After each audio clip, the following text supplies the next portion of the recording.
yang membuat kita hadir datang kemari. Hanya takwalah, semangat itulah yang membuat kita hadir datang kemari.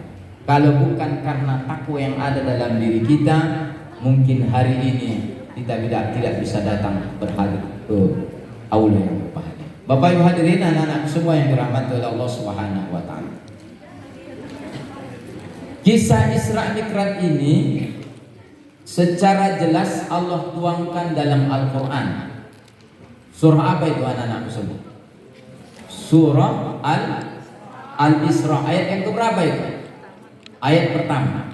Jadi perlu kita pahami, kisah Isra Mi'raj itu Allah tuangkan dalam surah Al-Isra ayat pertama. Kita ingat nama surahnya, kita ingat ayatnya. Surah apa tadi? Surah Al-Isra ayat yang pertama.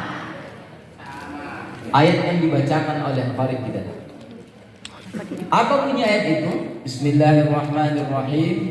Subhanalladzi asra bi'abdihi lailan minal masjidil haram ilal masjidil aqsa alladzi barakna haulahu linuriyahu min ayatina innahu huwas samiul basir.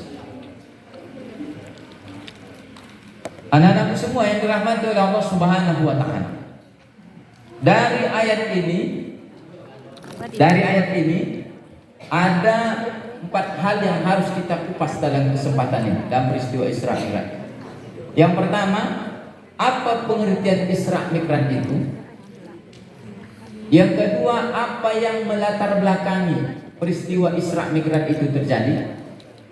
Yang ketiga, bagaimana proses perjalanan Isra Mi'raj itu? Dan yang keempat adalah apa hikmah dibalik peristiwa Isra Mi'raj. 4 ini. Nanti insya Allah tidak lari dari 4 materi ini. Yang pertama, apa pengertian Isra Mi'raj itu? Yang kedua, apa yang melatar belakangi, apa penyebab terjadinya Isra Mi'raj itu? Yang ketiga, bagaimana proses perjalanan Isra Mi'raj itu? Dan yang keempat, apa hikmah dibalik daripada peristiwa Isra Mi'raj? Anak-anakku semua yang dirahmati oleh Allah Subhanahu wa taala. Yang pertama, Isra. Siapa yang tahu apa arti Isra? Angkat tangan. Siapa yang tahu? Silakan. Perjalanan. Iya, perjalanan apa? Bisa saja perjalanan ke sekolah.